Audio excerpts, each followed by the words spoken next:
الحمد لله الذي لم يزل عالما قديرا حيا قيوما سميعا بصيرا والصلاة والسلام على رسوله أرسله إلى الناس كافة بشيرا ونذيرا وداعيا إلى الله بإذنه وسراجا منيرا وعلى آله وأصحابه وأهل بيته كثيرا كثيرا أما بعد فأعوذ بالله من الشيطان الرجيم بسم الله الرحمن الرحيم رضي الله عنهم ورضوا عنه وقال عليه الصلاة والسلام أصحابي كالنجوم بأيهم اقتديتم اهتديتم أو كما قال عليه الصلاة والسلام.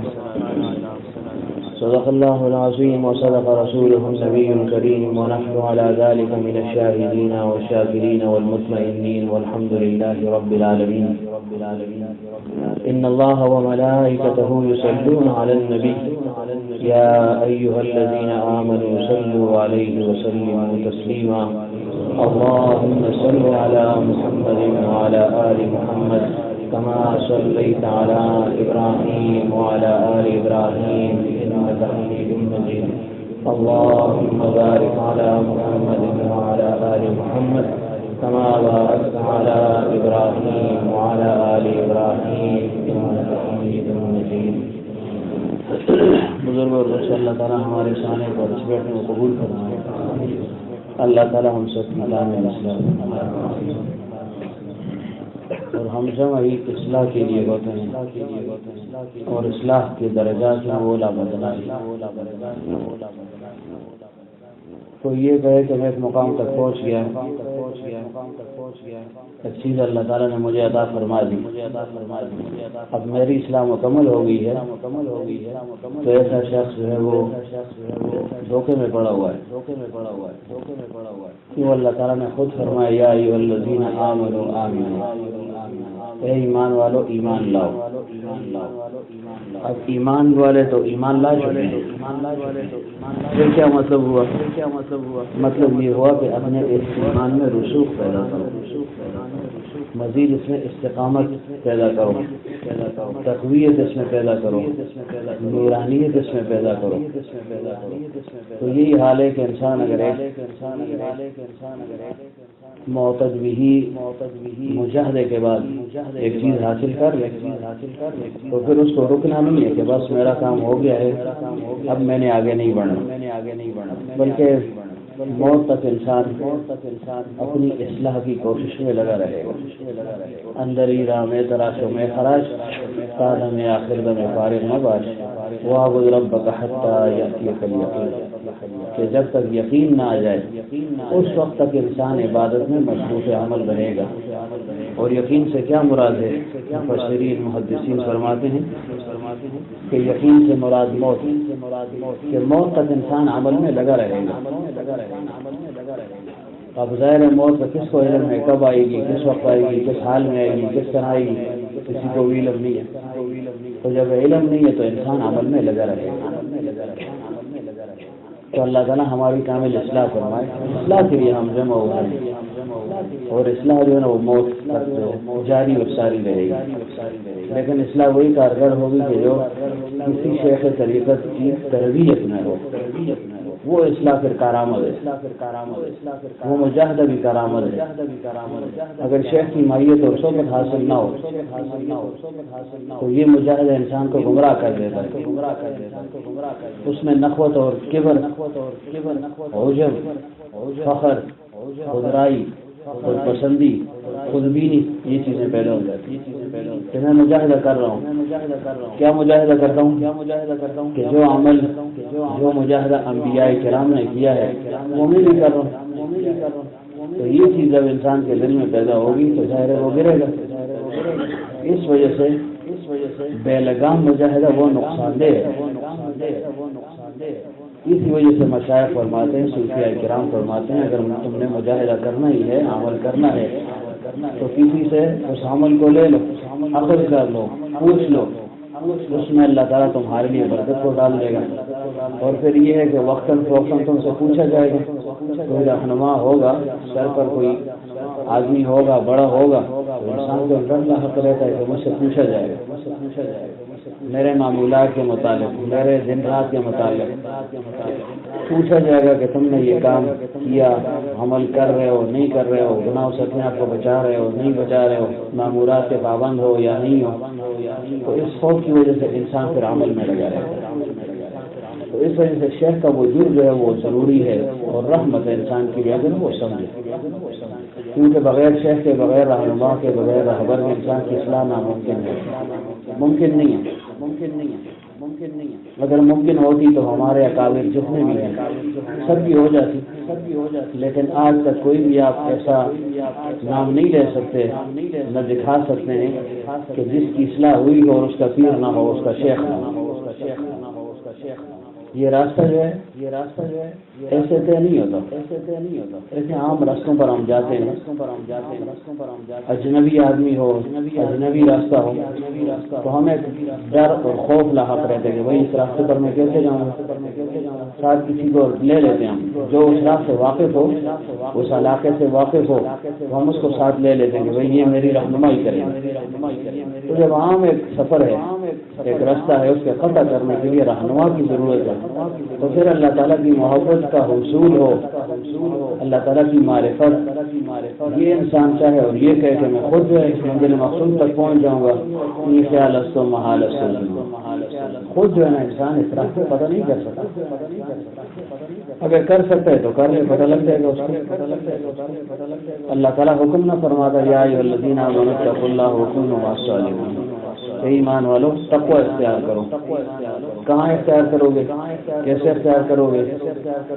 اتنی تم میں طاقت ہے، قوت ہے، اللہ تعالیٰ کو بھی معلوم تھا کہ خود یہ کام نہیں ہو سکتا، وکونوا مع الصادقین، صادقین کے ساتھ رہ پڑو، سچوں کے ساتھ رہ پڑو، کتنا رہو حتی تکونوا مثلهم، خالدوہم حتی تکونوا مثلهم، اتنا ان کے ساتھ رہو کہ تم ان کے رنگ میں رنگے جاؤ،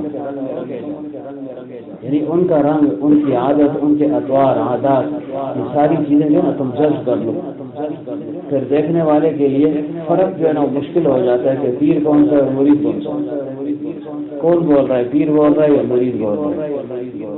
چونکہ سال تک شیخ کی صحبت اٹھاتا ہے تو جو چیز اللہ تعالیٰ نے شیخ کو عطا فرمائی ہے وہ چیز انسان جذب کر لیتا ہے۔ جیسے مدارس ہیں، اسکول ہیں، کالجز ہیں، کوئی بھی ادارہ ہے، اس میں ہم پڑھتے ہیں، بچے پڑھتے ہیں تو کسی نہ کسی استاد کا رنگ جو ہے نا وہ جذب کرتا ہے۔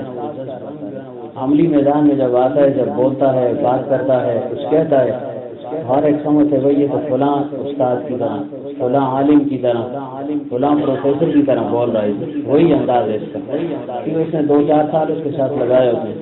اسی طرح شیخ کی صحبت میں انسان پھر یہ رنگ جذب کرتا رہتا ہے، لیکن اس کا اثر بعد میں معلوم ہوتا ہے، فوراً معلوم نہیں ہوتا، فوراً بھی ہو جاتا ہے بعض اوقات، لیکن وہ استثناء ہے۔ عام طور پر شیخ کی صحبت میں انسان رہتا ہے وہ رنگ جذب کرتا رہتا ہے، اندر اس میں تبدیلی آتی ہے، لیکن ایک وقت، معتدلی وقت کے بعد پھر اس کا اظہار ہو جاتا ہے کہ واقعی کچھ تبدیلی اس میں آئی ہے، مثبت تبدیلی آئی ہے، اصلاح ہو رہی ہے، پھر انسان کو خوشی بھی ہوتی ہے، اطمینان بھی ہو جاتا ہے، لیکن شرط یہ ہے کہ استقامت کے ساتھ اس راستے پر چلتا رہے۔ کیوں حضرت فرمایا کرتے تھے یہ راستہ استقامت کا ہے، سلوک کا راستہ باریک راستہ ہے، لذیذ راستہ ہے، لیکن استقامت چاہتا ہے، ہر کام میں استقامت، لیکن سلوک میں انتہائی طور پر استقامت کی ضرورت ہے، کیونکہ نفس اور شیطان پورا زور لگاتے ہیں کہ اس انسان کو گمراہ کر دیا جائے، اس کے لیے انسان کو مایوسی میں دھکیل دیتا ہے، مختلف حربے استعمال کرتا ہے، کسی نہ کسی طریقے سے اس کو عمل سے نکال دیا جائے، اور مایوسی کا بڑا حملہ کرتا ہے۔ تم جاتے ہو، کیا کیا، کیا سنا، کیا ہوا، عمل نہیں کر رہے، آخر میں پھر عمل پر آ جاتا ہے کہ چلو تم چلے گئے ہو، سن لیا ہے، مزہ بھی آیا تمہیں، رات بھی تم رہ گئے، عبادت بھی تم نے کر لی، لیکن کیا ایک دن کی عبادت ہے، تمہیں توفیق تو نہیں ہو رہی؟ اگر عبادت کی توفیق مل رہی ہے گناہوں سے جو نہیں بچ گئے، اس طرح مایوسی کا حملہ وہ انسان پر کرتا ہے۔ تو ایسے وقت میں پھر شیخ کی ضرورت پڑتی ہے، وہ پھر انسان کی رہنمائی کرتا ہے کہ تم نے مایوس نہیں ہونا، انہ لا یئس من روح اللہ الا القوم الکافرون، کہ اللہ تعالیٰ کی رحمت سے صرف کافر مایوس ہے۔ گویا کہ مایوسی یہ کفر ہے، اللہ تعالیٰ سے بے خوف ہو جانا یہ بھی جو کفر ہے، اور مایوس ہو جانا یہ بھی کفر ہے۔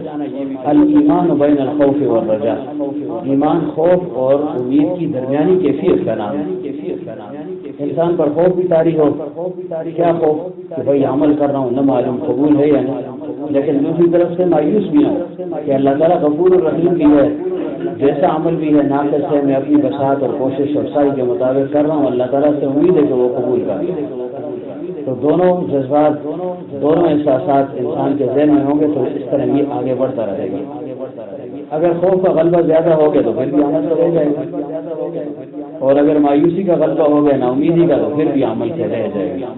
تو دونوں کو ساتھ ساتھ چلانا ہے، اور اس کے لیے شیخ جو ہے ضروری ہے ساتھ ساتھ اس کو اپنے حالات کی اطلاع دیتا رہے گا کہ میرا یہ حال ہے، اس حال سے میں گزر رہا ہوں۔ گویا شیخ جو ہے یہ طبیب حاجت ہے، روحانی ڈاکٹر ہے، طبیب ہے۔ جیسے جسمانی ڈاکٹر کو ہم ساتھ ساتھ اپنی رپورٹ دیتے ہیں، حال احوال بتاتے ہیں، یہ حال ہے جی، آج دوائی کھائی اتنا فرق آیا، آج آیا یا نہیں آیا، ساتھ ساتھ وہ تسلی بھی دیتا ہے، اگر ضروری سمجھے تو دوائی کو تبدیل بھی کر دیتا ہے۔ تو اسی طرح شیخ طریقت کا حال بھی ہے، لیکن کیونکہ ہم اس راستے سے ناواقف ہیں، یا یہ کہ واقف تو نہیں لیکن شیطان ساتھ لگا ہوا ہے کہ بھائی یہ مجاہدہ سخت ہے، کب تک یہ مجاہدے کرتے رہو گے تو اس وجہ سے پھر ہم سست پڑ جاتے ہیں، اور ظاہر ہے جو سست ہو گیا غافل ہو گیا تو بس شیطان اس پر حملہ آور ہو جاتا ہے، پھر اس کو کام سے نکال دیتا ہے۔ تو جیسے جیسے بھی ہو انسان عمل میں لگا رہے، کوشش کرے اپنی طرف سے، بالآخر اللہ تعالیٰ اس کو منزل مقصود تک پہنچا دے گا۔ کیوں اللہ تعالیٰ کسی کی محنت اور آگاہی فرماتا ہے، اللہ تعالیٰ کو معلوم ہے دیکھ رہا ہے کہ یہ انسان کتنی کوشش کرتا ہے، اپنی طرف سے لگا ہوا ہے، پھر اللہ تعالیٰ اس کو جذب فرما دیتا ہے، اپنی محبت اس کو عطا فرما دیتا ہے۔ یہ حضرت فرمایا کرتے تھے کہ بچہ ہے، چھوٹا بچہ ہے، 2 سال کا ہے، 1.5 سال کا ہے، چلنے پھرنے کے قابل نہیں ہے پوری طرح، لیکن والدین کی خواہش ہوتی ہے کہ بچہ چلنا سیکھ لے، تو بچے کو کھڑا کیا، پھر دور کھڑے ہو کر اس کو یوں اشارہ کرتے ہیں کہ بیٹا آ جاؤ، ہوتا ہے تو جو بھی ہے بیٹا آ جاؤ، ایسے آواز دیتے ہیں، تو بچہ ایک قدم اٹھاتا ہے گر جاتا ہے، لیکن والدین اس کو اٹھاتے نہیں ہیں، دادا دادی اٹھاتے نہیں ہیں، کہ یہ خود جو ہے نا اٹھ کر چلنے کی کوشش کرے تاکہ چلنا سیکھ لے، پھر دوبارہ جو ہے وہ قدم اٹھاتا ہے پھر گر جاتا ہے، پھر سے 12 ایسے کرتے کرتے پھر بالآخر ان کی محبت جوش میں آ جاتی ہے، فوراً جا کر دوڑ کر اس کو اٹھا لیتا ہے۔ تو اسی طرح سلوک کے راستے میں انسان چلتا رہے، اللہ تعالیٰ کی محبت کے حاصل کرنے کے لیے ایک جذبہ اس کے اندر ہو، شوق ہو، لگن ہو، تڑپ ہو، تو پھر بالآخر گرتے پڑتے جو ہے نا یہ منزل مقصود تک پہنچ جائے گا۔ لیکن شرط یہ کہ یہ چلتا رہے، جیسے بچہ ہے وہ اٹھتا ہے گرتا ہے پھر پیچھے نہیں ہٹتا، پھر کوشش کرتا ہے، پھر گرتا ہے، پھر اللہ تعالیٰ جو ہے اس کی رحمت جوش میں آ جاتی ہے، والدین کی جوش کی رحمت کی طرح، تو اس کو اپنی طرف جو ہے نا کھینچتا ہے۔ تو اللہ تعالیٰ ہمیں بھی اپنی محبت جو ہے وہ عطا فرمائے، لیکن اس محبت کے حصول کے لیے کچھ مجاہدے کی ضرورت ہے، اور مجاہدہ کیا ہے؟ لذیذ مجاہدہ فرمایا کرتے تھے کہ ہماری خانقاہ کا، ہماری اصلاح اور تربیت کا مجاہدہ بڑا لذیذ اور بڑا آسان ہے، ہفتے میں 1 دن ہم نے رکھا ہوا ہے، صرف 1 دن۔ اب معلوم نہیں ان پچھلے 4 ہفتوں میں کون کون آیا کون نہیں آیا، سب آئے تھے، آتے رہے، آنا چاہیے تھا۔ اصل میں اس راستے میں تقریر جو ہے نا اتنی معنی نہیں رہتی، یہ تاثیر کا راستہ ہے، تاثیر اصل چیز ہے۔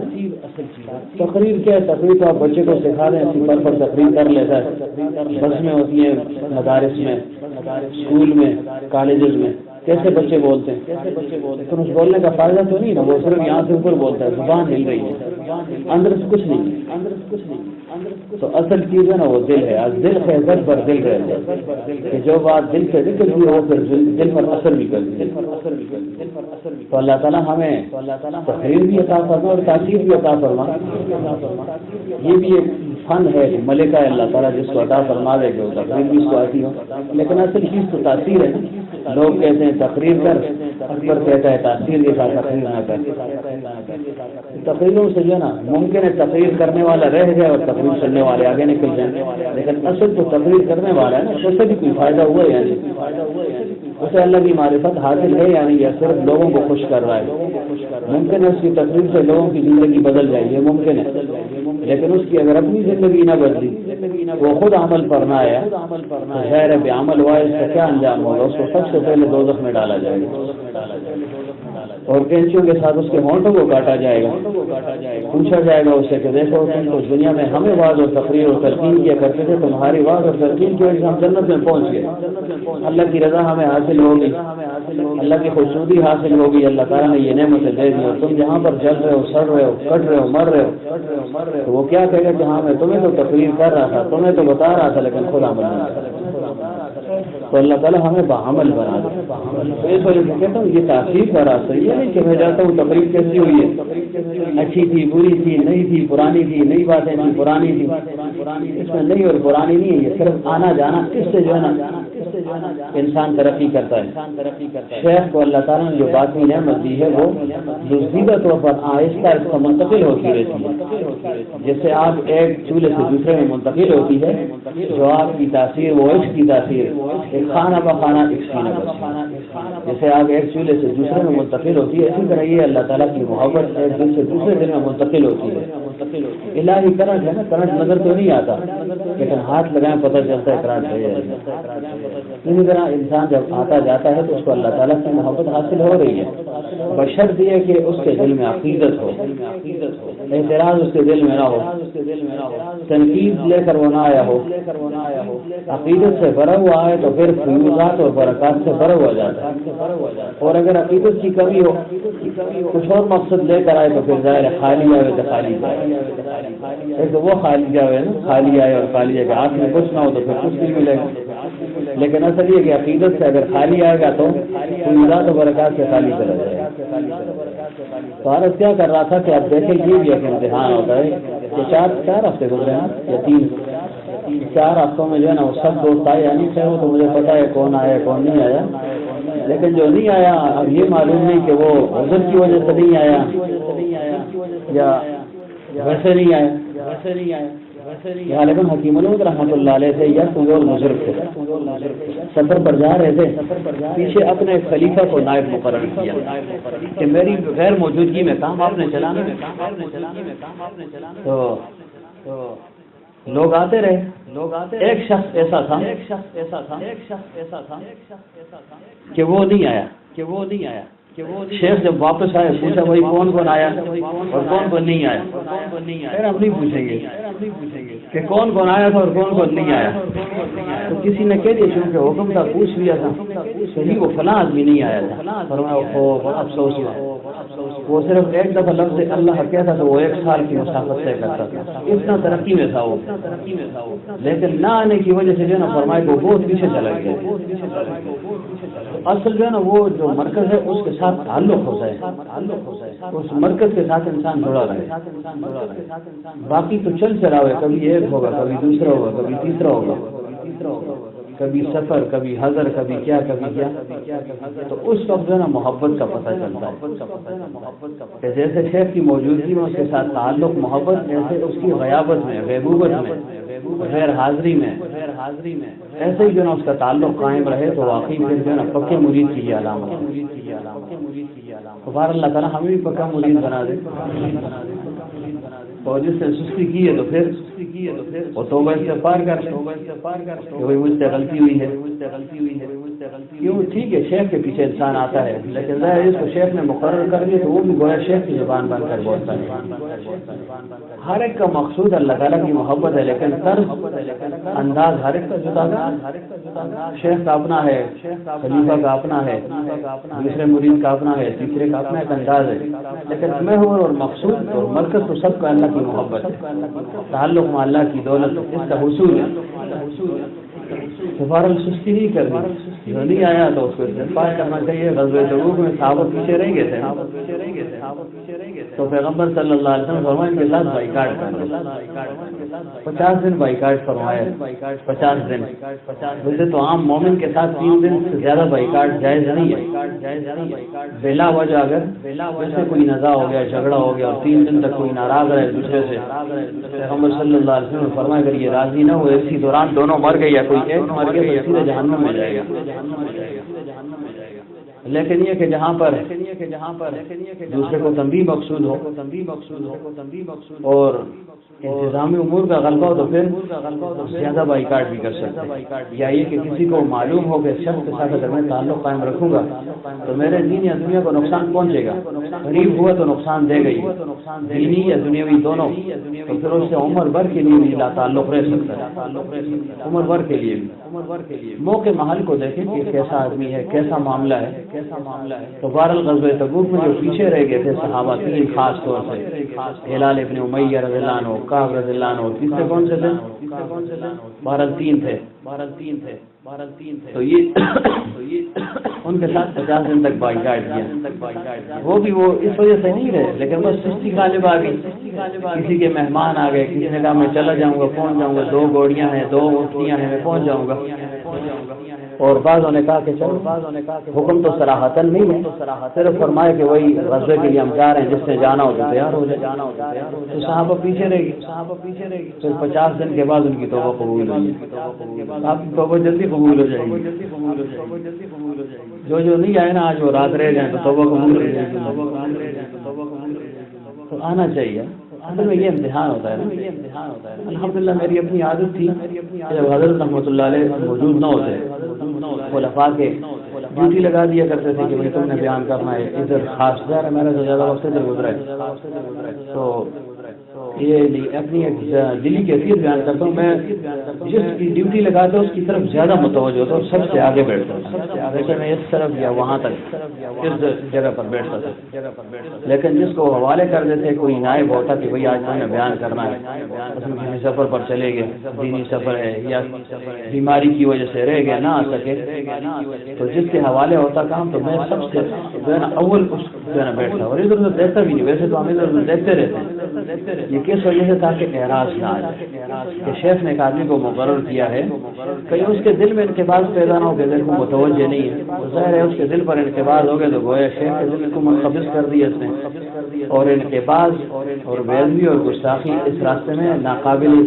تلافی جرم ہے، اس کی کوئی معافی نہیں ہے، بے ادب آدمی اس راستے میں نہیں چل سکتا۔ دیکھیں موسیٰ علیہ السلام کے مقابلے میں جادوگر آئے، اور موسیٰ علیہ السلام کو نعوذ باللہ گرانے کے لیے آئے، مقابلے کے لیے آئے، کتنے سے مختلف روایات ہیں، مشہور 70,000 ہے، 70 سے لے کر 7 کروڑ تک ہے، لیکن مشہور 70,000 ہے، 70,000 مقابلے کے لیے۔ مقابلہ کس کا ہو رہا ہے؟ ایک موسیٰ علیہ السلام کو اور ہارون علیہ السلام کو، 2 آدمیوں کے مقابلے کے لیے پوری دنیا اکٹھی ہو گئی، لیکن پھر ان کی قسمت میں جو ہے نا ہدایت لکھی ہوئی تھی، اللہ تعالیٰ نے ہدایت دے دی ان کو، پکے مسلمان بن گئے، مومن بن گئے، اور زبردست تقریر کی انہوں نے فرعونی دربار میں۔ جب انہوں نے دیکھا موسیٰ علیہ السلام کے معجزے کو دیکھا، پہلے تو انہوں نے اپنا جو ہے نا وہ کرتب دکھا دیا، اور پھر بعد میں موسیٰ علیہ السلام کا معجزہ جب دیکھا تو وہ القی السحرۃ ساجدین، سب کے سب جو ہے نا سجدہ ریز ہو گئے، گرا دیے گئے، اتنا عظیم اور زبردست معجزہ دیکھا کہ نہ چاہتے ہوئے غیر اختیاری طور پر گر پڑے، وہ القی السحرۃ کیسے ہوا ہے نا، گرا دیا گیا انہیں۔ ارادہ تھا یا نہیں، جیسے بات پر ارادہ نہیں ہوتا لیکن ایک کام انسان کر لے غیر اختیاری طور پر، اختیار ایک کام کرتا ہے، فرمایا القی السحرۃ ساجدین، سجدے میں ان کو گرا دیا گیا۔ موسیٰ علیہ السلام تو جلالی پیغمبر سے کہا یا اللہ یہ کیا، میرے مقابلے کے لیے آئے تھے، مجھے گرانے کے لیے آئے تھے، فرعون کے کہنے پر آئے تھے، ان کا قرب ان کو حاصل ہونا تھا، کیا کیا اس نے دینا تھا ان کو، بجائے سے کہ یہ کفر پر مرتے ان کو یا اللہ نے ایمان سے نواز دیا۔ تو اللہ تعالیٰ نے فرمایا موسیٰ علیہ السلام یہ خاص وجہ ہے جس وجہ سے میں نے ان کو ایمان نصیب فرمایا۔ تو موسیٰ علیہ السلام نے فرمایا یا اللہ کون سی خاص بات کی میں؟ فرمایا دیکھو موسیٰ علیہ السلام جو تمہاری مشابہت کر کے آئے تھے، تمہاری شبیہ میں آئے تھے، جیسا لباس موسیٰ علیہ السلام کا تھا ویسے ہی لباس ان کا۔ تو اللہ تعالیٰ نے فرمایا موسیٰ مجھے یہ بات ناگوار نکلی، اچھی نہیں لگی، کہ میرے محبوب کے ہم شکل کو جو نا میں بے ایمان چھوڑوں، تو آپ کی وجہ سے میں نے ان کو جو نا ایمان عطا فرمایا۔ اور دوسری وجہ کیا کہ یہ بڑے مؤدب تھے۔ یہ کہنے کا مقصد ہے کہ یہ رستہ ادب کا ہے کہ یہ مؤدب تھے بڑے۔ موسیٰ علیہ السلام نے فرمایا اللہ کیسے مؤدب تھے، مقابلہ کر رہے تھے وہ مؤدب تھے۔ فرمایا موسیٰ تم سے پوچھا نہیں تھا کہ موسیٰ عیسیٰ اول شروع کا کم شروع پہلی سڑک آتے ہیں نا لڑائی میں پہلی سڑک ہوتی ہے، تو انہوں نے پوچھا موسیٰ علیہ السلام سے کہ آپ شروع کر دیں یا ہم شروع کریں؟ تو فرمایا یہ ادب تھا ان کے اندر، ورنہ وہ کہہ رہے تھے ہم 17 گانے شروع کرو گے، لیکن انہوں نے پوچھا آپ سے۔ اور موسیٰ علیہ السلام نے فرمایا کیا بل القوا، شروع کرو تم کہ تم شروع کرو۔ مولوی اقبال گناہ کی دعوت دی موسیٰ علیہ السلام نے، گناہ کی دعوت دی، پھر کیوں کہا بل القوا، روک لیتے ہیں کہ نہیں میں پیغمبر ہوں میرا مقابلہ مت کرو، نہیں روکا، فرمایا بل القوا، شروع کرو۔ کس وجہ سے موسیٰ علیہ السلام کو علم تھا کہ اس کا نتیجہ ان کے ایمان پر مرتب ہوگا، اس وجہ سے فرمایا بل القوا، شروع کرو، تاکہ تمہیں تمہارا کرتب جو جس پر تم جو ہے نا غرور کر رہے ہو تمہیں فخر معلوم ہو جائے کہ تمہارے پاس کیا ہے، پھر میرا معجزہ دیکھ لو گے۔ اگر روک لیتے تو شاید وہ ایمان نہ لائے، شاید وہ متاثر نہ ہوتا، لیکن جب اپنے انہوں نے رسمی شخصیاں پھینک دی نا، اس سے جو ہے نا اژدہا سانپ بن گئے، تو موسیٰ علیہ السلام نے طبی طور پر دل میں خوف محسوس کیا۔ ظاہر اب سانپ ادھر آ جائے تو عقلاً تو ہم نہیں ڈریں گے کہ بھائی اللہ کی مرضی، اگر ہمیں ڈس گئے تو مر جائیں گے ورنہ بچ جائیں گے، لیکن طبی طور پر انسان ڈرتا ہے کہ بھائی سانپ آ گیا، بچھو آ گیا، خطرناک چیز ہے۔ تو موسیٰ علیہ السلام جو ہے نا خوف محسوس کیا۔ ظاہر انسان ہے، دو ایک طرف ہو دوسری طرف پورے جو ہے نا مملوک کو 70,000 افراد، ظاہر ڈر تو ہے۔ اللہ نے فرمایا لا تخف، اور صرف اپنی آثار ڈالنے سے دیکھیں موسیٰ علیہ السلام نے آثار ڈالی، بس فَإِذَا هِيَ حَيَّةٌ تَسْعَىٰ، اور مختلف الفاظ ہیں، ثوبان مبین، جان کے لفظ آئے ہیں، 3 الفاظ استعمال ہوئے اس کے لیے کہ موسیٰ علیہ السلام نے جب لاٹھی کو ڈالا تو وہ تیز رفتاری کے ساتھ جو ہے نا وہ بڑھتا رہا، اس سے ایک سانپ بن گیا، بس تیزی کے ساتھ دوڑ رہا تھا۔ اور دوسری جگہ اللہ نے فرمایا نہیں وہ بہت بڑا سانپ تھا، ثوبان مبین۔ حضرت نے فرمایا کہ صورت رفتار کے لحاظ سے تو وہ جان تھا، پتلا سا تھا، لیکن جسامت کے لحاظ سے موٹا تھا۔ اور یہ کمال ہے، پتلا آدمی اگر دوڑے اس کو کمال نہیں کہتے، موٹا آدمی اور سب سے آگے بڑھ دے تو یہ کمال ہے، یہ بڑا کمال ہے کہ موٹا بھی ہو آدمی، خوب جسیم ہو اور وہ سب سے آگے نکل جائے۔ تو فرمایا کہ وہ رفتار کے لحاظ سے ایسے محسوس ہوگا جیسے بالکل پتلا سا سانپ ہے، لیکن جسامت کے لحاظ سے ثوبان مبین، اور سب رسیوں کو اس نے ہڑپ کر دیا۔ بس فرعون دیکھ رہا تھا، اور پھر فرعونی محل کو جبڑوں میں لے لیا، پورا کتنا بڑا محل تھا اس جبڑوں میں لے لیا۔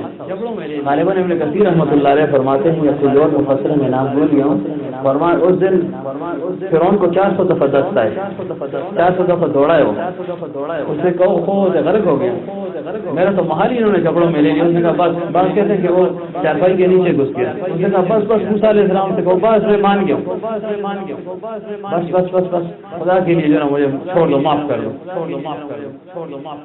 تو مقصود کیا تھا کہ ادب کی وجہ سے اللہ تعالیٰ نے ان کو نواز دیا۔ تو یہ ادب کا راستہ ہے، اطاعت کا راستہ ہے، شیخ کی بات ماننا وہ اصل ہے۔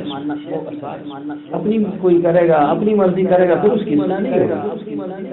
تو جس کو بھی مقرر کر دیا جائے اس میں جو ہے نا شرکت کرنی چاہیے، نہیں کہ آنکھ ہو جل پہاڑ ہو جائے کہ شیخ کے سامنے تو محبت کا اظہار اور شیخ نہ ہو تو پھر محبت کی، پھر تو محبت نہ ہوئی نا، پھر تو یہ رسم ہوا، تکلف ہوا، حقیقت ذریعے نہیں ہے، یہ تو حقیقت نہیں ہے نا۔ حقیقت تو یہ ہے کہ بس جیسے شیخ کی صحبت میں ایسے اس کی جو نا غیابت میں بھی، بس اس سے جو نا شیخ زیادہ خوش ہوتا ہے۔ اب باپ موجود نہ ہو، کسی بیٹے کو مقرر کر دیا، باقی جو ہے نا بھائی اس کی اطاعت کریں گے تو باپ خوش ہوتا ہے، بھائی میری غیر موجودگی میں اس کی اطاعت انہوں نے کی ہے، گویا میرے حکم کو انہوں نے مان لیا۔ اور اگر ہر ایک کہے کہ میں بڑا ہوں، مجھے کیا ضرورت ہے، تو ظاہر باپ کا نافرمان ہو گیا، تو باپ کے دل سے جو نا وہ اتر جاتا ہے، تعلق میں کمی آ جاتی ہے، خود بخود آ جاتی ہے، کہ انقباض محسوس ہوتا ہے۔ تو بہرحال جیسے تیسے بھی ہے، جس سے بھی سستی ہوئی ہو، جیسے بھی ہو، اللہ تعالیٰ سب کو معاف فرما دے مجھ سمیت، اور اللہ تعالیٰ ہمیں استقامت نصیب فرمائے، استقامت۔ صحابہ جیسی جو ہے نا استقامت اللہ ہمیں نصیب فرمائے، جیسے جو ہے استقامت اللہ تعالیٰ نے ان کو عطا فرمائی، کیسا جذبہ تھا ان کے اندر، کیسا ایثار تھا ان کے اندر۔ ہم محبت تو کرتے ہیں لیکن اس کے رمز کو جو ہے نا حقیقت کو نہیں سمجھتے۔ ایثار کہتے ہیں جی ایثار کریں گے لیکن کب کریں گے، ایثار کا موقع آتا ہے پھر بھی نہ پتہ چلتا ہے واقعی ایثار سے کام کس نے لیا ہے، اپنی ضرورت پر دوسری سے ضرورت کو کس سے ترجیح دی ہے، یہ تو موقع پر جو ہے نا پتہ چلتا ہے۔ تو اللہ تعالیٰ یہ جذبہ ہمیں عطا فرما دے، اور اس کے لیے کہ مسلسل انسان شیخ کی صحبت میں آتا رہے، پھر یہ جذبہ اس کے اندر پیدا ہوگا، صحابہ کے، اولیاء کے قصص اور واقعات انبیاء کے سنتا ہے انسان، تو اس سے اس کے اندر ایک جذبہ جو ہے نا پیدا ہوتا رہتا ہے۔ اسی کو اصلاح کہتے ہیں۔ اصلاح کوئی اور چیز نہیں ہے، اصلاح کیا ہے؟ اتباع سنت کا نام ہے۔ پیغمبر صلی اللہ علیہ وسلم کی اتباع انسان کرے، حال میں اتباع ہو، حال میں اتباع ہو، حرکت اور سکون وہ اتباع سنت میں ہو، یعنی کوئی کام بھی انسان کرے تو سوچے کہ یہ اتباع سنت میں ہو رہا ہے یا نہیں، پیغمبر صلی اللہ علیہ وسلم سے منقول ہے یا نہیں۔ یہ الگ بات ہے کہ بعض چیزوں کا ہمیں علم نہ ہو اور ہم اعتراض کر ڈالیں، تو اس کے لیے تحقیق کر لیں، بجائے اعتراض کے تحقیق مناسب ہے، بہتر۔ کیوں میں نے کہا نا اعتراض قلت عشق کے ناشی ہے۔ اعتراض کا مطلب یہ ہے کہ شخص کے دل میں محبت نہیں ہے، محبت ہوتی تو یہ اعتراض کیوں کرتا؟ محبت والا اعتراض کب کرتا ہے؟ وہ تو اچھی تعویل پیش کرتا ہے کہ یہ بات نہیں جی یوں ہوگی یوں ہوگی، اس کے ساتھ آپ کو تعلق ہو، محبت ہو، تو اگر اس کے متعلق آپ غلط بات سن بھی لیں تو فوراً آپ قبول نہیں کرتے، آپ کہتے نہیں جی کوئی اور مطلب ہوتی ہے اس کا، کوئی اور مقصد ہوگا، آپ نہیں سمجھتے۔ تو ایسے ہی نا شیخ کی بات اگر کسی کو سمجھ نہ آئے یا کوئی ایسا واقعہ کوئی بات وہ دیکھ لے اور اس کو سمجھنا ہے تو اس کی تحقیق کر لیں، بجائے سے کہ وہ اعتراض کرے۔ تو بہر اللہ تعالیٰ جو ہے نا ہمیں ان رموز سے اشنا فرما دے، اللہ تعالیٰ ہم سب کی کامل اصلاح فرمائے۔ تو عرض یہ کر رہا تھا کہ اس راستے میں مجاہدے کی ضرورت ہے، اور مجاہدہ صحابہ نے کیا ہے، ایسے مجاہدہ کیا ہے۔ اللہ تعالیٰ نے توفیق دی عمرے کی، تو مدینہ منورہ ہم گئے، مختلف مقامات سے کہ دیکھیں یہ جو ہے نا یہاں پر غزوہ احد ہوا تھا، یہ جو ہے غزوہ خندق ہے، یہ فلانا فلانا، انسان جاتا ہے ادھر تو ہم پڑھتے تھے، دیکھتا ہے تو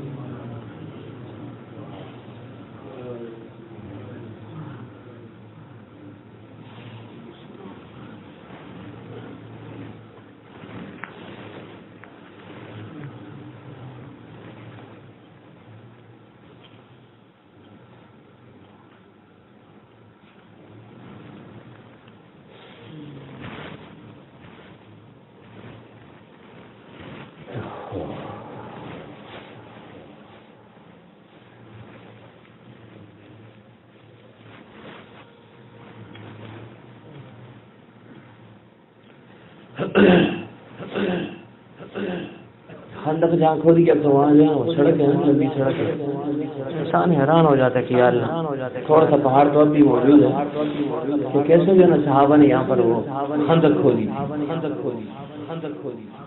بعض مفسرین کہتے ہیں 6 دن میں کھودی ہے، 6 دن میں وہ خندق کتنی لمبی تھی؟ 3.5 سے لے کر 5.5 میل تک، اتنی لمبی تھی، اور کدالوں کے ساتھ۔ اب کا زمانہ نہیں تھا، انسان حیران ہو جاتا ہے۔ بعض کہتے ہیں 20 دن، چلو 20 دن ہی کر لیں، 20 دن میں جو ہے نا 5 میل اور پھر پہاڑوں کو توڑے، کتنا مشکل کام ہے، انسان حیران ہو جاتا ہے۔ تو اس موقع پر صحابہ کرام جو ہے وہ بھوک بھی تھی، سختی کا زمانہ تھا، سلمان فارسی رضی اللہ عنہ کے مشورے سے جو ہے یہ کام ہوا ہے۔ ظاہر کفار باہر سے آگے چڑھائی کر رہے تھے، پیغمبر صلی اللہ علیہ وسلم نے مشورہ فرمایا صحابہ کو جمع کر کے، باوجود کہ پیغمبر سے مشورے کی ضرورت نہیں تھی، لیکن تعلیم امت کے لیے وہ امرہم شورا بینہم، فرمایا کہ آپس میں مشورہ کر لیا کرو۔ مشورے میں اللہ تعالیٰ نے خیر کو رکھا ہے، استخارے سے استشارہ زیادہ بہتر ہے۔ ہم استخاروں کے پیچھے بھاگتے رہتے ہیں، بھائی استخارہ کرو، استخارہ کیا ہے؟ حضرت فرمایا کرتے تھے کہ بلی کے خواب چھچڑے، تو استخارہ اگر کسی نے کر لیا، کچھ نظر آ گیا، اس نے وہ قدم اٹھا دیا، پھر بعد میں نقصان ہو گیا تو پھر کیا ہوگا؟ پھر اللہ تعالیٰ سے ناراض ہو جائے گا. کیوں؟ پیغمبر کا خواب وہی ہے، باقی کسی کا جو ہے نا وہی نہیں ہے. غلط ہو سکتا ہے، مومن کا خواب، نیک آدمی کا خواب غلط ہو سکتا ہے، کافر کا خواب ہو سکتا ہے. تو اس وجہ سے حضرت فرمایا کرتے تھے کہ استخارے سے استشارہ زیادہ بہتر ہے.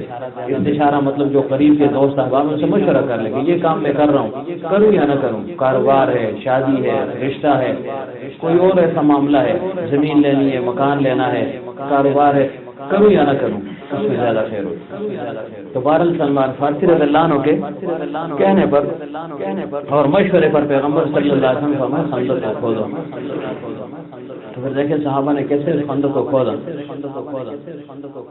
انسان جو ہے نا حیران ہو جاتا ہے کہ یا اللہ کیسے کھودا ہوگا اس خندق کو، اور لگے رہے 6 دن یا 20 دن تک مسلسل. تو صحابہ نے پتھر جو ہے نا اپنے پیٹوں پر باندھے ہوئے.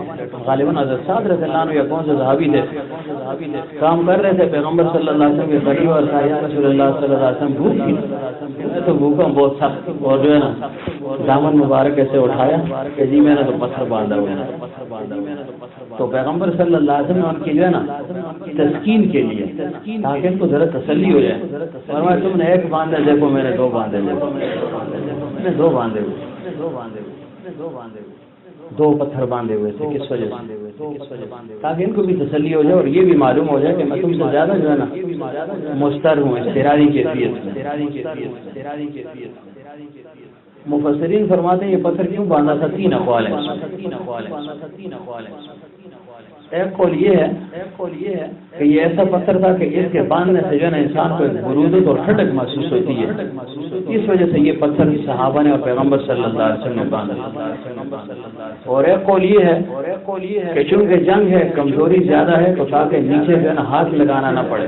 پتھر ہوگا تو نیچے جھک نہیں سکیں گے، تو بامر مجبوری جو ہے نا کھڑا رہنا پڑے گا، یعنی توازن کو قائم رکھنے کے لیے. اور تیسری عام جو اصطلاح ہے کہ جیسے انسان کے پیٹ میں تھوڑا سا بوجھ آ جائے، پیٹ اندر کو دب جائے، تو انسان بھوک کی کمی محسوس کرتا ہے کہ یار بھوک شاید کم ہوگی، تو اس وجہ سے اس پتھر کو انہوں نے باندھا ہوا.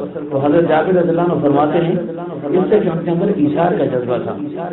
اور پھر پیغمبر صلی اللہ علیہ وسلم کی محبت کو دیکھیں، صحابہ جتنے فدا تھے ایسے پیغمبر صلی اللہ علیہ وسلم جو ہے نا ان سے بھی محبت کرنے والے تھے.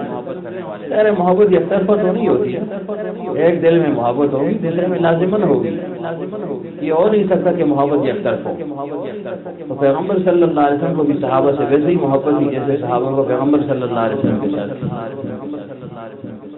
حضرت جابر رضی اللہ عنہ فرماتے ہیں میں نے دیکھا کہ پیغمبر صلی اللہ علیہ وسلم 2 پتھر باندھے تو میرا دل بڑا افسردہ ہوا، غمگین ہوا، زخمی ہو گئے. تو یہ کیا ہو گیا؟ پیغمبر صلی اللہ علیہ وسلم اتنی بھوک کے 2 پتھر باندھے ہوئے ہیں، صحابہ ہیں تو 1 باندھا ہوا ہے. تو فرمایا میں چپکے سے وہاں سے نکل گیا، گھر کی طرف چلا گیا. اب دیکھیں وہ بھی تو تھے نا، کام کر رہے تھے، لیکن فرمایا میں اس تکلیف کو برداشت نہیں کر سکا، گھر کی طرف دوڑا.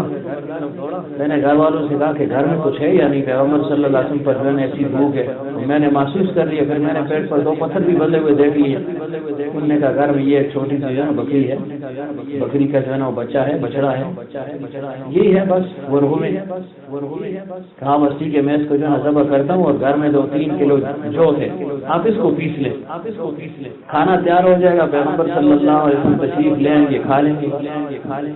اپنا غم نہیں تھا کہ میں کھا لوں، پہلے مجھے کھلاؤ. اس کو ایثار کہتے ہیں. اب یہ ایثار ہو گیا، سخاوت کا جذبہ ہو گیا، صدقے کا جذبہ ہو گیا. یہ چیزیں انسان ان واقعات سے سیکھتا ہے. عام طور پر لوگ کہتے ہیں کہ صوفیاء کرام واقعات اور قصص بیان کرتے ہیں، اس کی کیا حقیقت ہے؟ تو قرآن پاک میں جو جا بجا قصص اور واقعات اللہ تعالیٰ نے خود بیان فرمائے ہیں. مریم علیہ السلام کا واقعہ دیکھیں، بے تفصیل بیان ہے. انبیاء کرام کا دیکھیں، یوسف علیہ السلام کا مکمل جو ہے نا واقعہ اللہ تعالیٰ نے مکمل کہانی آپ سمجھ لیں، قصہ سمجھ لیں، اس کو اللہ تعالیٰ نے بیان فرمایا. ابراہیم علیہ السلام کا واقعہ اللہ تعالیٰ نے بیان کیا کس مقصد کے لیے؟ مزے کے لیے تو نہیں کہ بس کان خوش کرنا، عبرت حاصل کرنے کے لیے، اس سے سبق حاصل کرنے کے لیے۔ اور قصے اور واقعے میں کشش ہوتی ہے کہ انسان اس کی طرف جو ہے نا ہمتن متوجہ رہتا ہے کہ بھائی کوئی قصہ ہے، کوئی کہانی ہے، چلو اس کو سن لیں۔ اور ہوتا بھی عام فہم ہے، انسان جو ہے نا جلد نتیجے تک پہنچ جاتا ہے۔ تو بہرحال حضرت جابر رضی اللہ عنہ فرماتے ہیں کہ میں گھر چلا گیا، گھر والوں سے میں نے کہا بس یہ بکری ہے، بکری تھی، اس کو ذبح کر لو۔ فرمایا میں اس کو ذبح کر لیتا ہوں اور آپ جو ہے نا جو پیس لیں، یہ نہیں ہماری طرح کہ جاؤ جی بس یہ کام بھی کرو یہ بھی کرو، میں آنا پھر مڑ گیا۔ فرمایا ایک کام میں کر لوں گا، دوسرا آپ کر لیں تاکہ کام جلدی نمٹ جائے۔ تو حضرت جابر رضی اللہ عنہ فرماتے ہیں کہ میں نے وہ بکری کو ذبح کر دیا، فوراً اس کا چمڑا وغیرہ اتارا اور گھر والوں نے جو ہے وہ جو پیس لیے۔ پرانا زمانہ تھا، اب تو نہیں ہے ایسا، میچن ہم اس کو کہتے ہیں، پتہ نہیں آپ کیا کہتے ہیں اس کو، چکی گھر میں جو آپ کے ساتھ جو ہے نا عورتیں اس میں جو ہے نا وہ کرتی تھی، خود جو ہے نا ہماری دادی صاحب میں نے خود دیکھا ان کو گھر میں ہوتے تھے، پتہ نہیں ہے یا نہیں ہے، تو اس کے ساتھ جو ہے نا وہ جو کو پیسا ہے۔ فرمایا کرتے تھے ہم نے جو دیکھی بھی نہیں ہے کیسی ہوتی ہے، واقعی نہیں دیکھی کیسی ہوتی ہوگی، شکل تو دیکھی ہے لیکن کھائی تو کسی نے۔ تو ایسا زمانہ تھا، فقر اور تندرستی کا زمانہ تھا، حسرت کا زمانہ تھا۔ حضرت فرمایا کرتے تھے اب تو اللہ کا شکر ادا کرنا چاہیے، ہر چیز جو ہے ریڈی میڈ مل جاتی ہے، ہر چیز جو بھی آپ ہیں وہ آپ کو مل جائے گی۔ پھر خصوصاً کوئی حرمین شریفین چلا جائے تو وہاں تو ہر ایک چیز ہے، ہر چیز جو بھی دل میں آئے گی تو وہ چیز آپ کو مل جائے گی۔ ابراہیم علیہ السلام کی ایسی دعا تھی تو قیامت تک چلتی رہی۔ فرمایا یشفع الیہ ثمرات، یا اللہ یہ ہر ایک پل کو اس کی طرف جو ہے نا منتقل فرما دے۔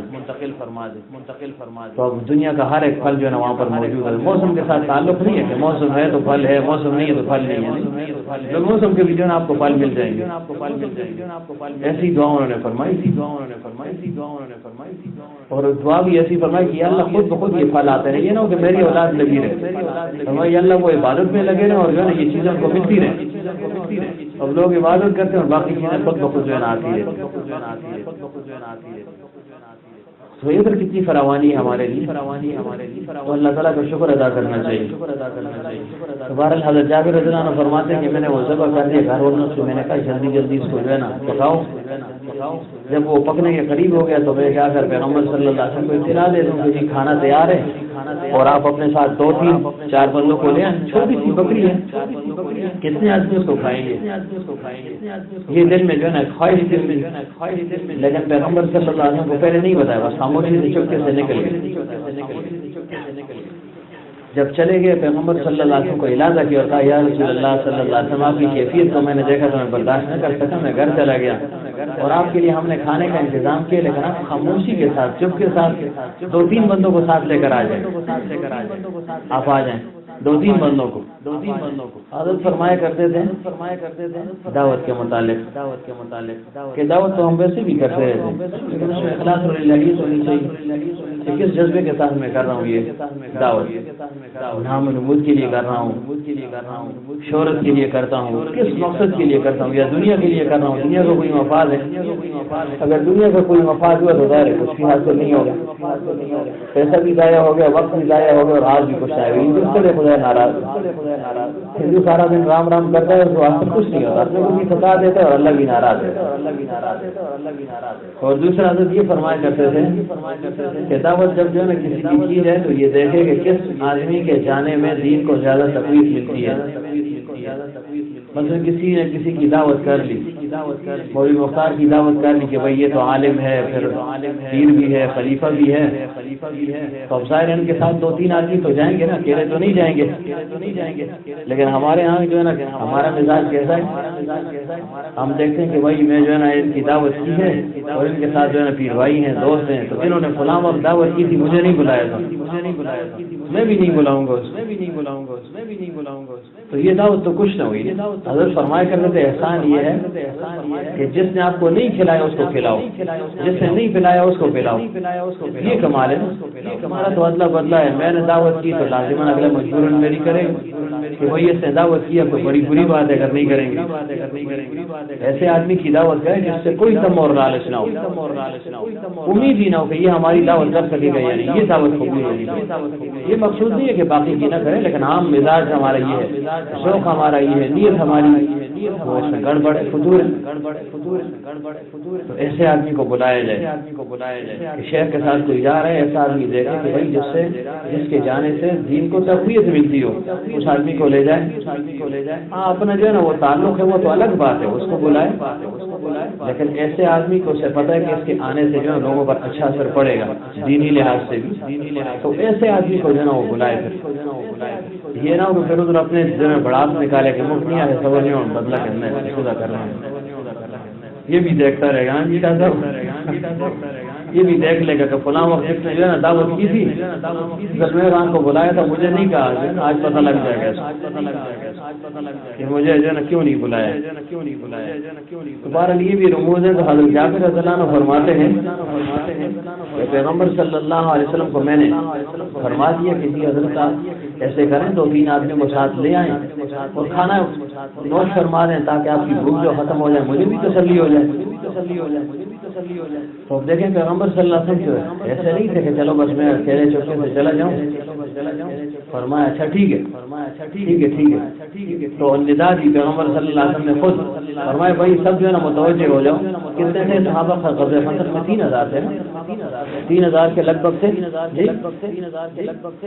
3000 تھے، اور کفار جو ہے نا وہ 12000 تھے یا 10000 تھے۔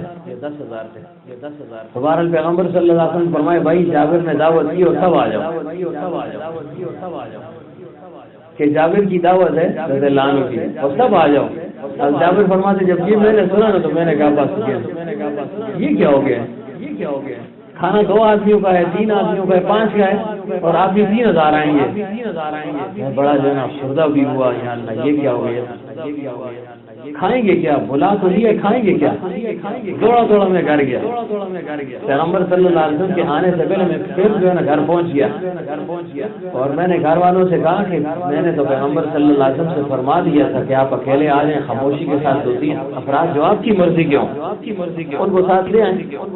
مناسب بھی یہ کہ انسان کسی کی دعوت کرے، جس کو اس نے مزدور کرنا ہے اس کو اپنے طور پر کہہ دے، اور جس کو بلا رہا ہے تو اس کو کہہ دے اپنی مرضی سے 2-3 آدمی لیں، تو اس سے جو ہے نا زیادہ آسانی ہوگی اس کے لیے۔ ممکن اس کے دل میں ہو کہ فلاں چلا جائے، لیکن پہلے سے اگر اس نے کہہ دیا کہ نہیں جی فلاں آئیں گے، یہ بھی جائز ہے، لیکن تھوڑا سا توسع ہونا چاہیے، گنجائش رکھنی چاہیے۔ تو ادھر تو پیغمبر صلی اللہ علیہ وسلم نے سب کو جو ہے نا اعلان کیا، اس نے کہا تمہیں پتہ نہیں تھا 2 آدمیوں کو کھانا ہے؟ مجھے تو پتا تھا، لیکن پیغمبر صلی اللہ علیہ وسلم نے خود اعلان فرما دیا۔ انہوں نے کہا چلو خود کیا تو پھر خود پورا کریں گے۔ صحابہ جو ہے نا ایسی ان کی عقیدت تھی، یقین تھا۔ حضرت جابر رضی اللہ عنہ کی اہلیہ نے فرمایا جب انہوں نے فرمایا ایسے تو پھر ہوگا بس تمہیں کیا غم ہے، تمہیں پھر کیا غم ہے۔ تو حضرت جابر رضی اللہ عنہ فرماتے ہیں پیغمبر صلی اللہ علیہ وسلم تشریف لائے اور مجھے کیا کہا، مجھے کہا کہ جابر گھر والوں سے کہہ دو کہ ہانڈیاں جو پکی ہوئی ہے پک رہی ہے اس سے ذرا وہ سرپوش ڈھکنا نہیں اٹھانا، میں خود ڈالوں گا، سالن میں نے خود ڈالنا ہے، اور روٹیاں تندور سے جو ہے نا وہ ایک کولے کے نکالتی رہے، دیکھنا نہیں ہے، بس وہ پکاتی رہے، نکالوں گا میں خود، تم نے کچھ نہیں کرنا، بس جو سالن پکا ہوا اسی طرح ڈال دو، رکھا رہو، میں خود جو ہے نا سے ڈالوں گا، آپ نے کچھ نہیں کرنا، بس اسے کو روٹیاں پکاتی رہے، نکالوں گا میں خود۔ اب 2 کلو جو تھے، تو پیغمبر صلی اللہ علیہ وسلم صحابہ کو ظاہر اتنے بڑے گھر کا نہیں تھے، صحابہ کو جو ہے نا بلایا۔ زبیر بن العوام رضی اللہ عنہ کا گھر ہم نے دیکھا وہاں پر مدینہ منورہ میں، اتنا بڑا تھا گویا جو نا شاہ صاحب آپ کہیں گے جو نا ہم بڑے جاگیردار ہیں، ایسے سمجھے جیسے یہاں سے وہ نیچے موڑ تک اور پھر ایسے یہ لوہار بانڈا سارا ہے، اتنا بڑا گھر تھا زبیر بن العوام رضی اللہ عنہ۔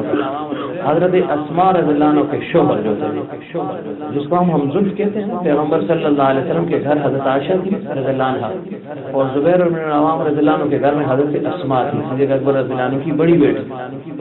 اتنا بڑا گھر تھا ان کا، لیکن ان لوگوں کا اپنا ایک ذوق ہے۔ 12 لوگوں نے جو ہے نا وہ جالا تھا تنا ہوا ہے اس کے ارد گرد کہ بھائی یہ ان کی اور ام سلیم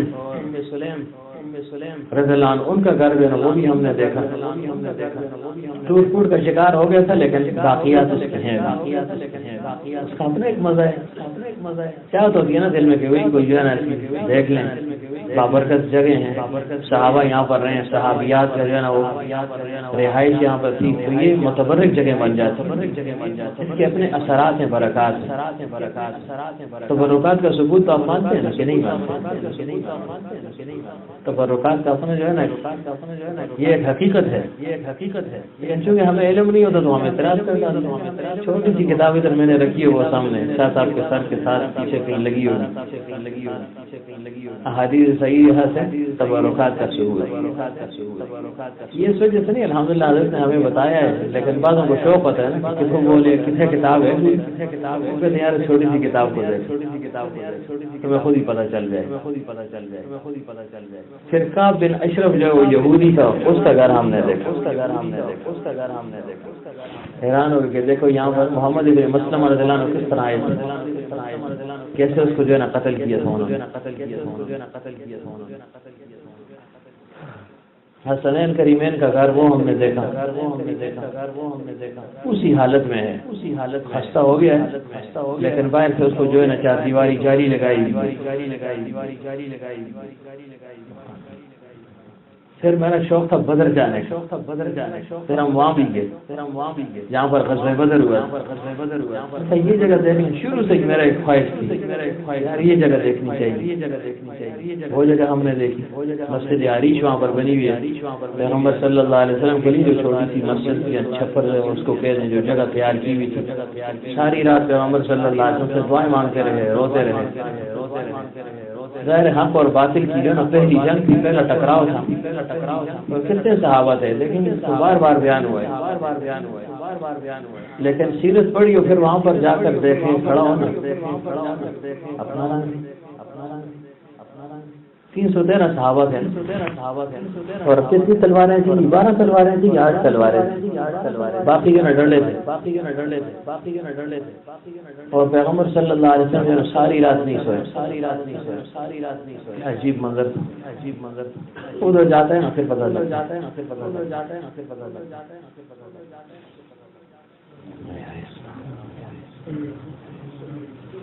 پیغمبر صلی اللہ علیہ وسلم پر خاص جو ہے نا حالت تاریخی، اللہ تعالیٰ سے مناجات فرما رہے تھے۔ بعض اوقات کسی خاص کیفیت اور حال کا غلبہ ہو جاتا ہے، زبان سے ایسے الفاظ نکل جاتے ہیں جس کو جو ہے نا بعض نہ معلوم کیا تصور کرتے ہوں گے، ایسی پر جو ہے نا اس کو تصور کرتے ہیں یا جو بھی ہے، لیکن وہ ایک حال ہوتا ہے، اور ظاہر ہے جو مغلوب الحال ہو جائے تو اس سے جو گرفت اس پر نہیں ہے، مغلوب الحال پر گرفت نہیں ہے، وہ پاگل نہیں ہوتا، لیکن بس ایک جو ہے نا وہ خاص ماہویت اس کو حاصل ہو جاتی ہے نا، زبان سے کچھ نہیں جاتی۔ تو پیغمبر صلی اللہ علیہ وسلم کیا فرمایا، یا اللہ اگر تجھے اجازت ہے کہ تیرا نام نہ لیا جائے تو ان کو ختم کر دے، یہ 313 کو ختم ہی کر دے۔ تو اللہ تعالیٰ نے کیسی نازبرداری فرما سکتے تھے اللہ نے کہ ختم ہو جائے، مجھے کیا ہے، فرمایا یا اللہ اگر تجھے اجازت ہے کہ تیری عبادت آج کے بعد نہ ہو تو ان کو ختم کر دے۔ صدیق اکبر نے پیچھے سے جو نا کھینچا، فرمایا یا رسول اللہ صلی اللہ علیہ وسلم جو نا بس ہو گیا، باپ موجود ہے نا، بیٹوں کا غم نہیں ہوتا۔ اب پیغمبر صلی اللہ علیہ وسلم کو غم تھا، صدیق اکبر رضی اللہ عنہ مطمئن تھے، فرمایا بس یہ ہو، اللہ تعالیٰ نے آپ کے ساتھ وعدہ کیا، اللہ تعالیٰ آپ کو ایسے نہیں چھوڑے گا، ضرور آپ کی مدد فرمائے گا، بس کر دیں۔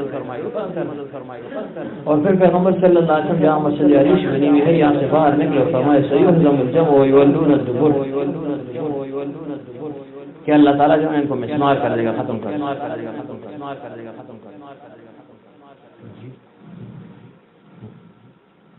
پھر میرے ذہن میں آج کچھ تھا ہی نہیں، میں کہا کیا بیان کروں، کیا کہوں،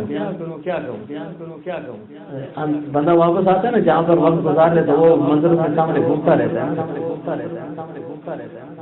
پھر جہاں پر صحابہ جو ہے نا مدفون ہے اس جگہ ہم گئے.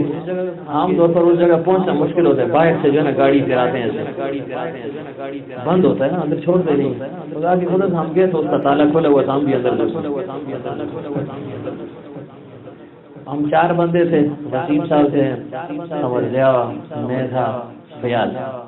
4 آدمی ہم تھے اور ایک اور کوئی پاکستانی تھا. وہ بڑا پریشان تھا، احرام میں تو اس کا دروازہ بند ہے، میرے کے پاس بند ہے. ایک اور چھوٹا دروازہ تو اس کے پاس ہو جا کر کھڑا ہو گیا کہ یہ بند ہے. اس نے تالا دیکھا تو تالا کھلا ہوا، وہ گھس گئے تو پیچھے سے ہم بھی گھس گئے. 2 آدمی اور آئے، 7 آدمی تھے. اب اس کو عام قبرستان بنا دیا جہاں پر 12 صحابہ یا 14 صحابہ مدفون ہے. احاطہ ہے وہاں تو قبروں کا اتنا جو ہے اہتمام نہیں ہے، سے پتھر سا رکھ دیا کسی چیز. پھر مقام ابوا ہم گئے جہاں پیغمبر صلی اللہ علیہ وسلم کی والدہ محترمہ حضرت آمنہ، اوپر ایک پہاڑی ہے، اس مقام بدر سے 100 کلومیٹر کے فاصلے پر وہاں پر گئے. اس کی اپنے جو ہے ایک مزہ ہے.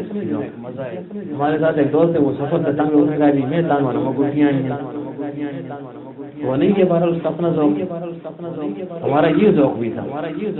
راستے میں ایک وہ آتا ہے، کنواں ہے، پتہ نہیں کون سا ہے،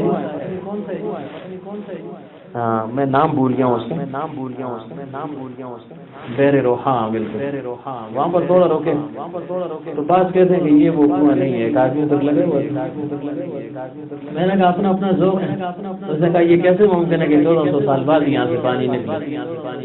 میں نے اس ساتھی سے گپ لگائی، میں نے سے کہو زمزم جو ہے نا وہ تو 4000 سال سے چل رہا ہے، وہ تو 4000 سال سے چل رہا ہے، تو یہ 1500 سال سے نہیں چل سکتا. تمہیں ضرورت ہی کیا ان باتوں کی؟ چلو اگر اس کو نہیں مانتے خاموش ہو جاؤ نا. ممکن ہے وہ چل رہا ہو، ممکن تو ہے نا، ناممکن تو نہیں ہے نا. مشکل ہوگا لیکن ناممکن نہیں ہے. تو اگر بالفرض وہ ہو ایسے جیسے اس کے متعلق آیا بھی ہے کہ انبیاء نے یہاں سے جو ہے نا پانی پیا، یہاں پر ان کا پڑا ہوا کرتا تھا وغیرہ، تم تو بے ادب ہو گئے، گستاخی میں چلے گئے ہو. تو کیا ضرورت ہے اپنے آپ کو جو ہے نا سمجھانے کی؟ اس سے خاموشی بہتر ہے نا کہ چلو بھائی یہ نہیں مانتے لوگ تو میں خاموش ہو جاؤں گا. جو بات دل تسلیم نہ کرے تو وہ خاموش ہو جاؤ نا. بہرحال کیا کہوں. پھر وہ جبل الملائکہ ہمیں معلوم نہیں تھا، پتہ نہیں وہ کون سا ہے. پھر وہ پیچھے کر کے وہ جہاں پر فرشتے آئے تھے، اللہ تعالیٰ نے فرشتے بھیجے تھے. پیغمبر صلی اللہ علیہ وسلم سے فرمایا کہ میرے حبیب آپ جو ہے نا مشوش نہ ہو، 3000 اور 5000 فرشتوں کے ساتھ آپ کی مدد کی جائے گی. محدثین فرماتے ہیں فرشتہ ایک بھی کافی تھا، ایک بھی تو کافی تھا نا. لیکن یہ کس وجہ سے کہ افرادی قوت ظاہر انسان ہے، وہ ایک آدمی کو دیکھتے اور 10,000 کو دیکھتے تو اس کا جذبہ بڑھتا ہے. تو اللہ تعالیٰ نے 5000 فرشتے بھیجے تاکہ عددی قوت جو ہے نا یہ دیکھ لیں، مطمئن ہو جائے مسلمان. وہ پہاڑ ہم نے دیکھا، اس پر ریت پڑی ہوئی بالکل ایسے جو ہے نا زرد رنگ کا ہے. وہ اس کا اپنا ایک رنگ ہے.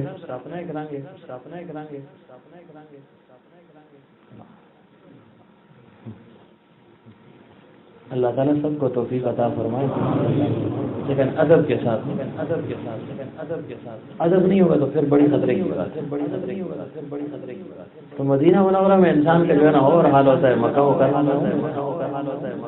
مکہ مکرمہ میں آپ کا دل ایسے جو ہے عمومی طور پر جکڑن سی ہوتی ہے. اللہ تعالیٰ کا گھر ہے نا، عظمت ہے اللہ تعالیٰ کی. حضرت فرمایا کرتے تھے کہ مکہ مکرمہ کی محبت جو ہے نا وہ باپ کی جو ہے نا محبت ہے. باپ کی محبت بھی ہوتی ہے اولاد کے ساتھ، لیکن اولاد تو ڈر سا رہتے کہ بھائی باپ ہے، اوپر نیچے کیے تو پھر لگائے گا مارے گا.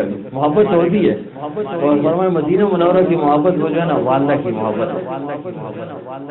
جیسے والدہ کو جو ہے نا اولاد کے ساتھ محبت ہوتی ہے تو ایسی محبت ہوتی ہے. عجیب سکون جو ہے نا وہاں پر انسان محسوس کرتا ہے.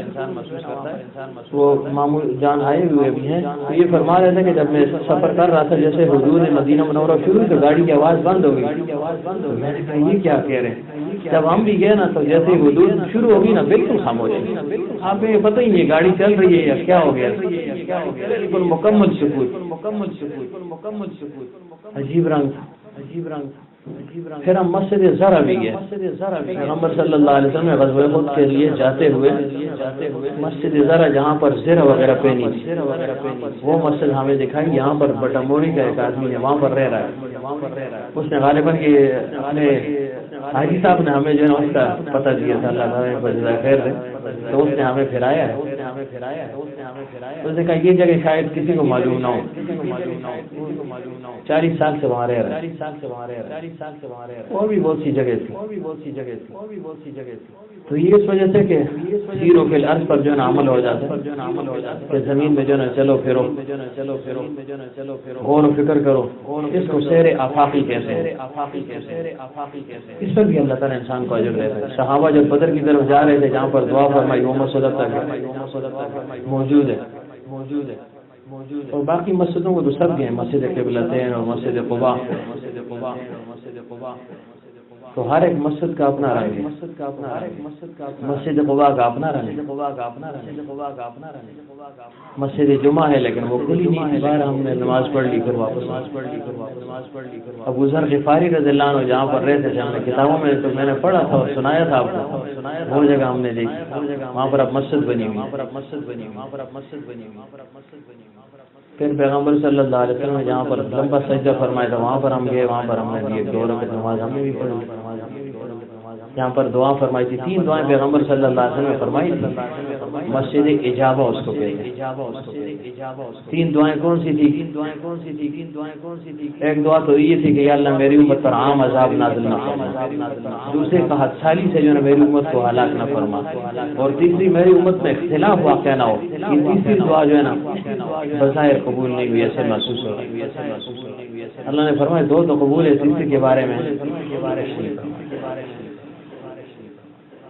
پھر مسجد استراحت پیغمبر صلی اللہ علیہ وسلم احد جایا کرتے تھے. ہر ہفتے میں یا مہینے میں ایک دفعہ لازماً جاتے تھے حضرت حمزہ رضی اللہ عنہ کے مزار مبارک پر. وہاں پر راستے میں وہاں پر آرام فرمایا کرتے تھے. اس کو مسجد استراحت کہتے ہیں. اس لیے بھی کہتا ہوں کیا پتہ دوست جائیں تو کم از کم ذہن میں تو ہو نا کہ یہ جگہ ہم نے دیکھی ہے. مسجد استراحت. اور بھی بہت سی جگہ ہیں لیکن انہوں نے وہ ختم ہی کر دیا سب کچھ. ترکی کی ایک مسجد قائم ہے وہ 750 سال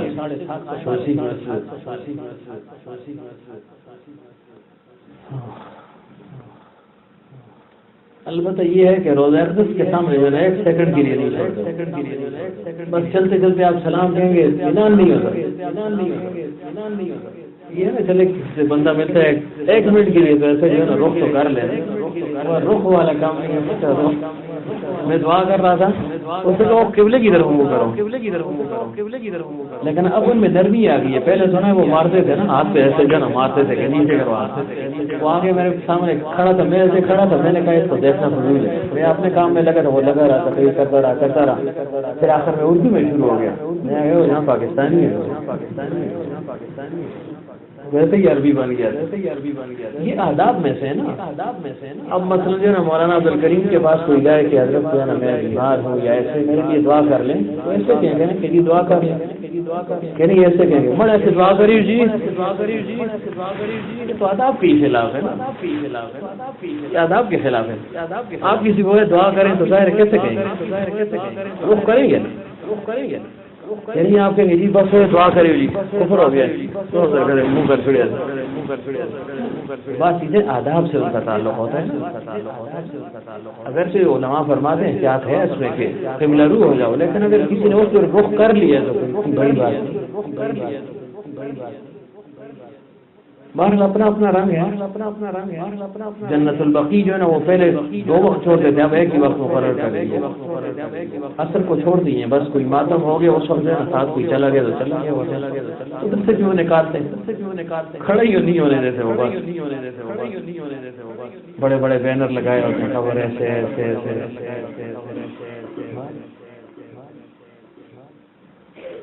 احد کا پہاڑ ہم نے کہا اس کو جو نا دیکھیں گے اوپر چڑھیں گے، وہ اس کے آگے گارا لگائے ہوئے پیغمبر صلی اللہ علیہ وسلم جہاں پر تشریف فرما ہوئے تھے، آرام فرمایا تھا، اس کے آگے سیمنٹ بھر دیا اوپر تک،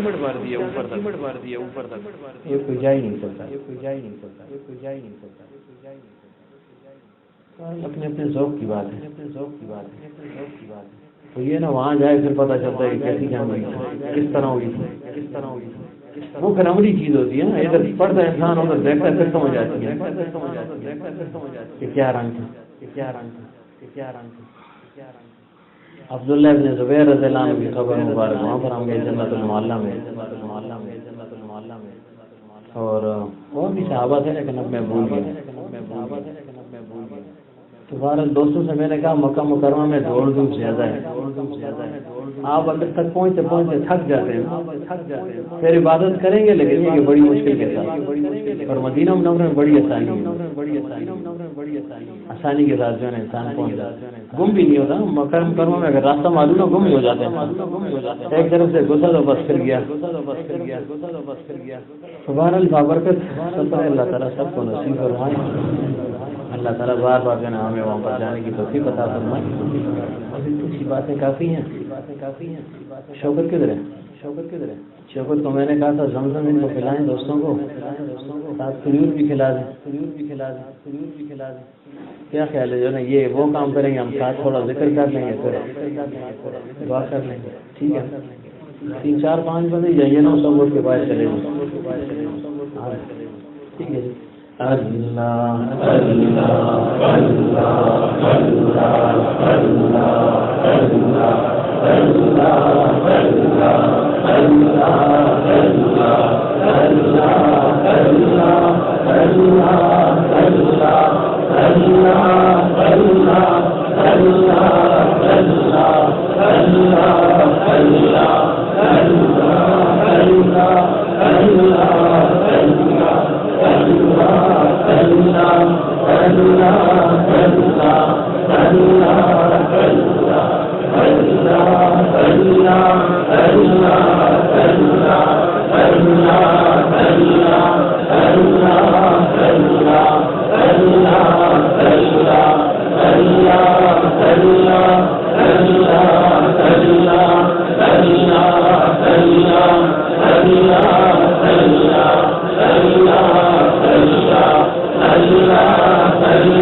بسم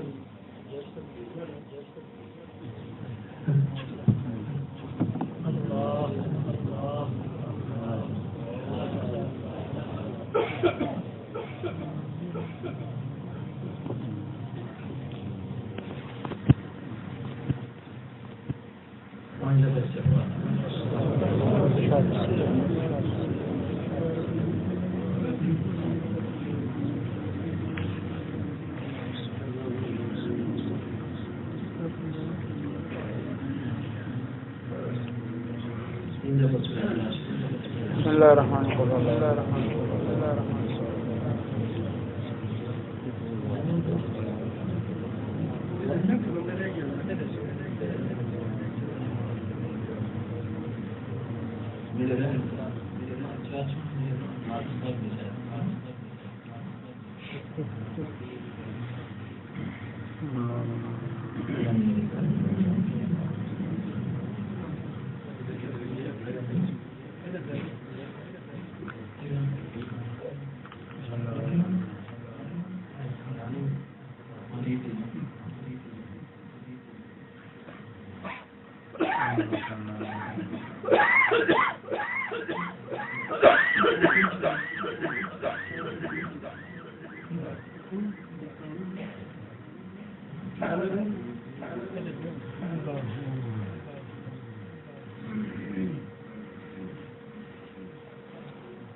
اللهم صل على سيدنا محمد یا اللہ ہمارے اسپرٹ میں قبول کر، جو سنا اللہ کے عمل کی توفیق عطا فرما۔ اپنے حبیب صلی اللہ علیہ وسلم کی اللہ کامل اتباع کی نصیب فرما، ہر سنت پر عمل کی توفیق عطا فرما۔ یا اللہ اپنی خاص معرفت اور محبت اللہ کی دولت ہم سب کو نصیب فرما۔ یا اللہ قسم میرے شیخ علی مقام کو پہنچا، درجات عالی ان کو نصیب فرما، قبر پر انوارات کی بارش جملہ اولیاء میں وہ مقام عطا فرمائے تیری شان کے ساتھ لائے۔ اپنے حبیب صلی اللہ علیہ وسلم کی یا اللہ دائمی رفاقت اور صحبت نصیب فرما، ان کے فضلات سے ہم سب کو بہرمند فرما، فضلات کا اللہ دنیا میں عام اور تام فرما، دنیا کے کونے کونے تک پہنچا دے، ہم سب کو یا اللہ ذریعے کے طور پر استعمال کرے۔ یا اللہ جتنے بھی موجود ہیں یا غائب ہیں، اللہ جس کے دل میں جو بھی جائے ذریعہ ہے اللہ کے بھی خطریں سب کو پورا فرما۔ یا اللہ جو مخلوق ہے حل کہہ رہے ہیں کہ سوتے پیدا فرما، جو پریشان آ رہی اللہ ان کے پریشانی کو ختم فرما دے، ان کی پریشانی کو یا اللہ سکون اطمینان اور راحت میں بدل دے۔ یا اللہ جو بے روزگار ہیں ایسے حالات کے دروازے سب پر کھول دے، جس کے حالات ہم سب کو وسیع فرما دے، فقر اور کمزستی سے ہم سب کو محفوظ فرما دے۔ یا اللہ ان کی اولاد نہیں اللہ ان کو اللہ سارے اولاد عطا فرما دے، ان کی اولاد نہ فرمانے والوں کو فرما بردار، جو رشتوں کی طرف میں اللہ سنت کے مطابق اچھے سے سب کو نصیب فرمائے۔ یا اللہ ہمارے تعلق کو قائم اور دائم رکھے، باللہیت اور اخلاص سے اللہ سب کو نصیب فرمائے، شہرت سے نام و نمود سے ریاکاری سے اللہ سب کو محفوظ فرمائے۔ جتنے بھی بیماری ہیں اللہ اسمیپل میں گھروں میں اسپتال میں جہاں کہیں بھی اللہ سب کو صحت کاملہ عاجلہ دائمہ مستمرہ نصیب فرمائے۔ اس بیماری کی رحمت بھی اللہ صحت کی رحمت میں بدل دے، جلد از جلد سب کو کامل اطمینان فرما سکون نصیب فرمائے۔ جتنے بھی ہمارے اعزاء احباب رشتہ دار دوست بھائی مسلمان دلی سجاد میں سب کو بخش دے، سب کی قبروں کو منور فرما، آنے والی منازل سب کے لیے آسان فرما، جتنی بھی بڑی خوشیاں بندوں کے لیے تم نے رکھی پر تمام اور کو نصیب فرما۔ ہمیں بھی یاد ہے سب سے بڑی تیاری کی تو یہ ایک دوست ہے ان کا بیٹا ہے جیل میں ہے، تو آپ کی درخواست کی اللہ خیریت کے ساتھ عافیت کے ساتھ اللہ ان کو اپنے گھر تک پہنچا دے، اللہ اس پریشانی کو ختم فرما دے، عافیت کے ساتھ اللہ سہولت کے ساتھ خوشیوں کے ساتھ صحت کے ساتھ اللہ ظاہری باطنی برکات کے ساتھ ان کو جب نظر اللہ اپنے والدین کے ساتھ ملا دے، ان اس پریشانی کو اللہ سکون اور اطمینان میں اللہ کرے۔ یا اللہ ان دونوں خانقاہوں کو نفرتوں تک سب لوگ شاداب رکھے، جتنے فوجز میں لگ ہوتے ہیں اللہ سب سے بڑا ان کا بنا دے، حضرت کا کام کرے اللہ سب کو منتقل فرما، کسی کو بھی اللہ معلوم نہ کرے۔ یا اللہ جب تک ہم زندہ ہے دینی و دین پر ہم کو قائم اور دائم رکھ، جب دنیا سے جانے کے وقت لا الہ الا اللہ محمد رسول اللہ صلی اللہ علیہ وسلم ہماری زبان